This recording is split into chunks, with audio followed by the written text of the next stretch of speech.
शिर्डी शहरातील लक्ष्मीनगरमधील अतिक्रमण हटाव मोहिमेला आता वेग आला असून काल पोलिसांनी अतिक्रमित भागात रूट मार्च काढत येथील रहिवाशांना एक प्रकारचा अल्टिमेटम दिला असल्याचं चित्र पाहायला मिळतंय। मागील आठवड्यात माननीय खासदार डॉक्टर सुजय विखे यांनी या अतिक्रमणाविषयी बैठक घेऊन प्रशासनाला योग्य त्या सूचना दिल्या।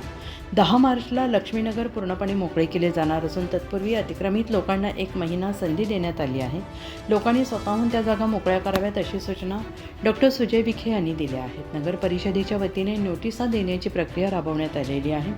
10 मार्चपर्यंत येथील रहिवाशांना शेवटचा अल्टिमेटम देण्यात आलेला असून येथील लोकांनी स्वतःहून घरे काढून न घेतल्यास प्रशासनाच्या वतीने ती घरे जमीनदोस्त केली जाणार आहेत। त्या धर्तीवर काल नगर परिषद प्रशासन आणि पोलीस प्रशासनाने रूट मार्च काढत अतिक्रमणाची प्रत्यक्ष पाहणी करत रूपरेषा ठरवण्यात आली आहे। यावेळी मुख्य अधिकारी सतीश दिघे, पोलीस निरीक्षक रणजित गलांडे, वाहतूक शाखेचे पोलीस निरीक्षक महेश येसेकर, महाराष्ट्र पोलीस बल यांचेसह शेकडो कर्मचारी या रूट मार्चमध्ये सहभागी झाले होते।